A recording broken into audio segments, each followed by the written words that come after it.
Excuse me? What are you doing? I want the letter. No, the letter is going to be delivered to the President of the United States. No. The letter is going to be delivered to Philadelphia so we can save our parents. What is wrong with you? Are you that heartless? I'm sorry if I think the state of our country is more important than the fate of Mommy and Daddy. So would an heiress say. My mother is all I have. And I am not going to let her die. Are you suggesting that I want my parents to die so I can inherit their money?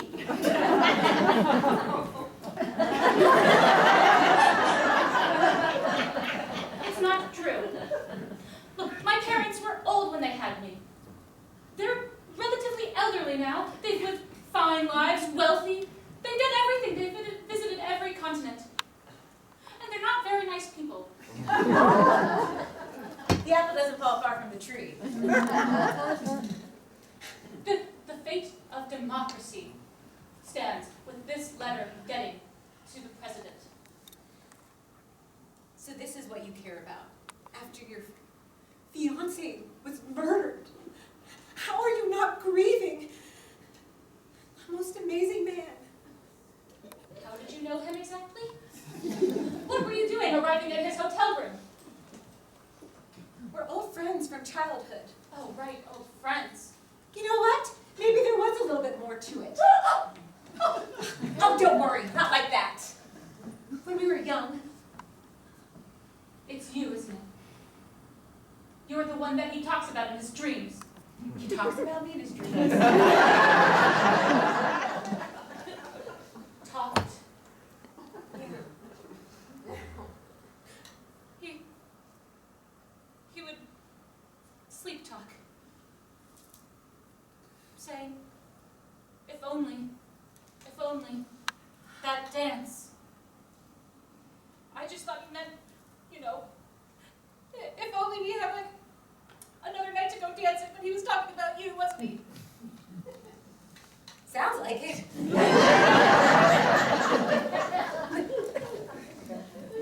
Look, we never could be. We're not from the same worlds, and neither are we. And so clearly, Well, that's true. we need to figure out who gets to have this document, because, Well, as things stand, I think I have it. Look at Agent Q. Or, yes, Richard Parker. yeah, look at him. You've been looking at him this whole time. He's a decent man. He's trying to help us. I can tell that he cares a lot about what he does. Don't you trust him? No. And I don't trust you. I trust myself to prove my innocence and save my mother, and I'm not going to let you. Look. This train is... We can figure out what to do when we get off of this train. Right this way, Mr. Larson. So this is the room where my brother was murdered. Yes, sorry to have to ask you to stay in this room, but it's the only one available at the moment. I had to move all the furniture away because sooner or later I'm going to have to clean up all this blood. Yep, that's Cal's. But please, come here and sit in this chair. It's perfectly safe. You know, they say twins have a psychic connection. Though I was in a very busy meeting atop some scaffolding with a roller in my hand. The moment Cal died, I felt something. Right here. A sharp pain. Anyway. You and your brother are very connected, aren't you? That's right. Are you familiar with the story of the 3 little pigs? Huff and Puff and all that, yes? Yes. That wasn't their names, of course. Huff or Puff. Of course. Their names were, well, I don't know their names. Well, it doesn't matter. What's important is that in the original Grimm's Brothers version of the story, you see, each little pig was killed by the wolf until finally the wolf found the largest pig whose house of bricks was indefeatable and he could not huff or puff it down. Now, a psychological interpretation, according to the Freudian model of that fairy tale, tells us that the 3 little pigs were actually incarnations of each other, one representing a more developed state, so that finally, when it reached full actualization, it was able to defeat the wolf. This is all very interesting, but I'm afraid I don't have much time. I'm here looking for information. Very pertinent, you see. Very well, go on. You and your brother are like the 2 little pigs. That's a bit insulting. Your brother was older than you by 14 seconds, wasn't he? Yes. I don't know how you could possibly know that, but yes. I can tell by your height difference.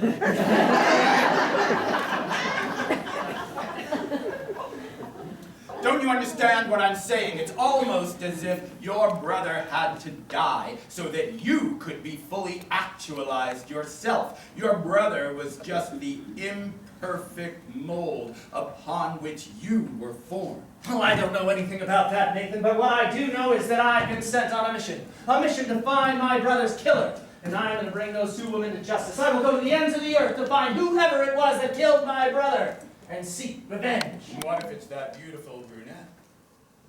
Vanessa? You were also high school and childhood friends with her, weren't you? Of course.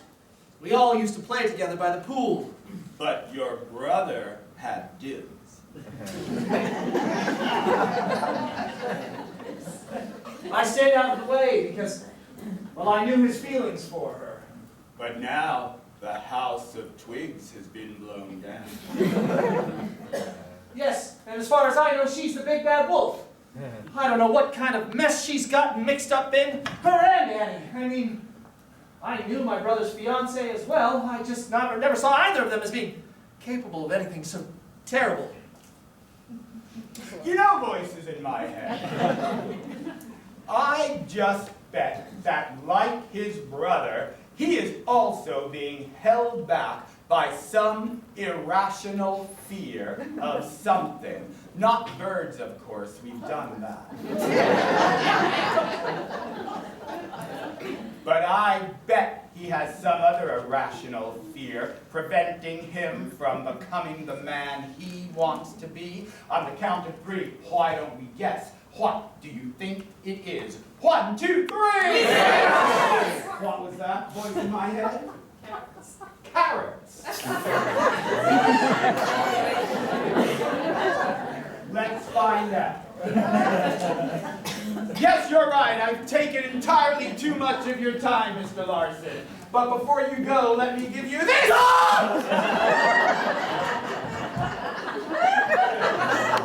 Who puts a carrot in a bowl of fruit? You know, most people think tomatoes are vegetables, but they're fruits. Carrots, however, are vegetables, which is to say, I don't know. Just put it down, okay? I'm here because I'm looking for information. Did you see where did Annie and Vanessa go? What direction did they head? And I need to find them as soon as possible. They ran off. chased by nondescript agents with guns. They're in terrible danger. I saw them heading towards the train depot. Train depot? Why, that only heads one way, to Washington, D.C. If I leave now, I can take Daddy's private paint jet. We are in St. Louis. When you find her, perhaps you'll want to propose marriage with this ring. It's 14 carats.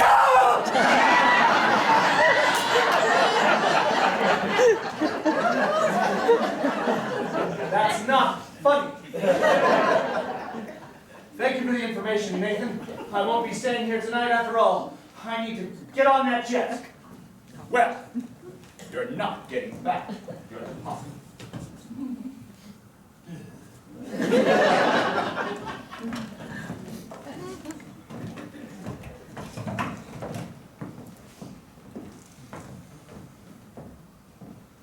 Miss Vanessa, I found you in the dining car.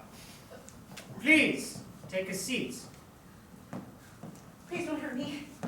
No, I'm just hankering for a meal. The veal that they serve on this train is exquisite.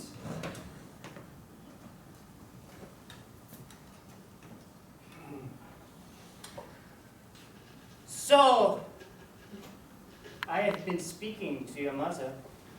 How is she? Please don't hurt her. She speaks very fondly of you. She says that you are her life, her soul. Do you feel similarly about her? She's done everything for me. She's my best friend in the whole world. Oh, I do have a gift for you from her. Oh yes, please, right here. It's veal.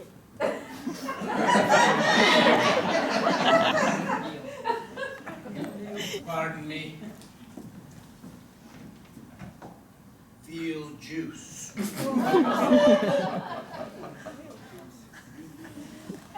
Please, you must be famished.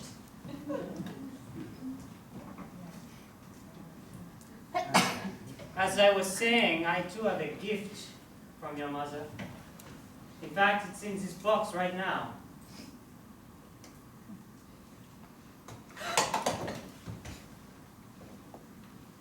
Don't worry, it's her left hand. I fear she cleans her right. It's just the smallest finger. Look, I'll do anything. I'll do anything you need. Please. You know what it is that I want, right? I need the document to go to Philadelphia. I have someone on the top by the Liberty Bell.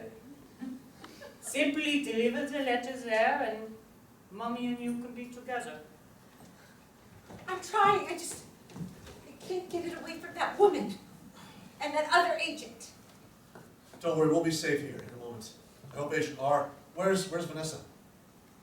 She went to get some food. Are you hungry? No, I don't eat. I can tell.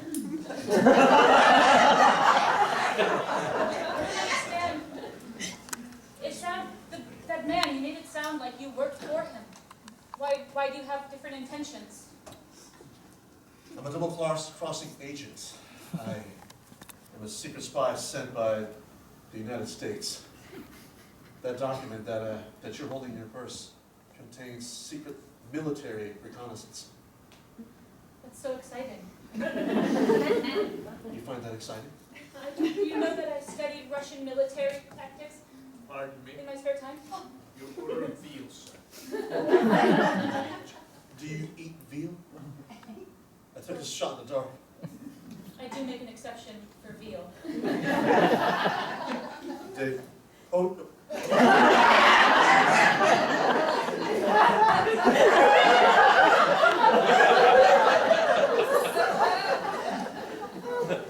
Listen, I promise you nothing's going to happen to you. Agent R, he was one of my best friends. But it was difficult for me to double-cross him. We each have our priorities set. Do you think that I could be an agent someday? Why would you want to join this world? It's dangerous. You could die. It's exciting. I've never done anything exciting, other than going to parties. My parents wanted me to marry a wealthy man. Well, that sounds exciting. It wasn't. I wasn't a very exciting lover. I've never been engaged myself, but I am an exciting lover. Vanessa, I understand that your mother cleans the estate of the Larson family. Is this correct? She used to, until she got fired. Right. The American elite in this country, they take all of the money and they leave the poor, hard workers with nothing. I understand that you live in a trailer park, is that correct? We don't have the most stuff, but it's a tiny home on wheels full of love. That is very nice. Yes, the elite paint you that you love this trailer park, living off of spam and rice. But I envision a different type of America that your current government does not allow you to have. They bleed you dry. They take the good, hard-working people of this country like your mother, and they degrade them. But with this document, with the knowledge that my people will possess, I envision a future of America where the people like you, the people like your mother, will thrive. Your mother was a hard worker. She worked 12-hour days. She is a hard worker. and Yes. She'll continue to. What if she didn't have to? What if she could relax by the pool like that airheaded girl